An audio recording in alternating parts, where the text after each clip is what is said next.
তারপর সেই বাচ্চাদের বাবা মা চলে আসে সেই গাছে। এসে দেখতে পেল তাদের বাচ্চা সেখানে নেই।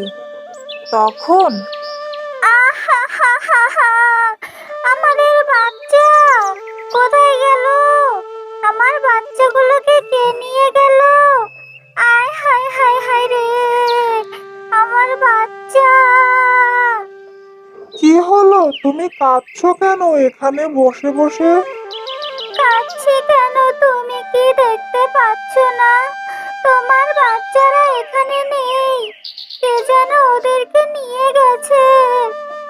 হায় হায়, সত্যিই তো আমার বাচ্চারা এখানে নেই। কোথায় গেল ওরা?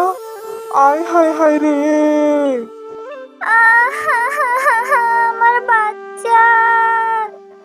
ঠিক আছে, তুমি কেঁদো না, কেঁদো না। আমি খুঁজে দেখি তোমার বাচ্চাদের কে নিয়ে গেছে। ততক্ষণে কালো বিড়ালটি আর লাল বিড়ালটি বাচ্চা আর ফল নিয়ে তাদের বাড়িতে চলে আসে। আর তারা খুব আনন্দেই জীবনযাপন করছিল। আর বাবা পাখিটি হাজার খোঁজাখুঁজি করেও তাদের বাচ্চাদের আর পেল না। তখন, শোনো গো, তোমার বাচ্চাদের কোথাও পেলাম না। অনেক খুঁজেছি, অনেক জায়গায় ঘোরাঘুরি করেও তোমার বাচ্চাদের খুঁজে আমি পাইনি। আহাহাহাহা! তুমি কেঁদো না, কেঁদো না। আমার বাচ্চারা যদি বেঁচে থাকে তাহলে ওরা অবশ্যই একদিন ফিরে আসবে, তুমি দেখো। ওই দিকে কালো বিড়াল আর লাল বিড়াল ঈগলের বাচ্চা দুটিকে খাবার খাইয়ে আস্তে আস্তে বড় করতে থাকে।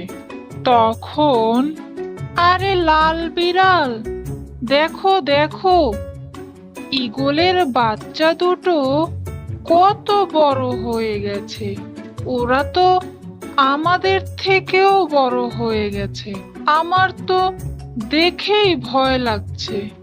ও বাবা, এত বড় ঈগল পাখি কখনো হয় নাকি?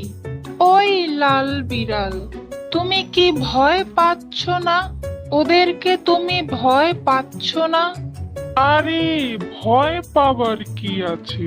ওরা তো বাচ্চা, ওরা কি আমাদের কিছু করতে পারবে? পরবর্তী পর্বে আছে চমক আর রহস্য। একের পর এক পর্ব আসতে থাকবে। তাই দেরি না করে এক্ষুনি আমাদের চ্যানেলটি সাবস্ক্রাইব করুন আর বেল আইকনটি অন করে ফেলুন, যাতে কোনো পর্ব মিস না হয়।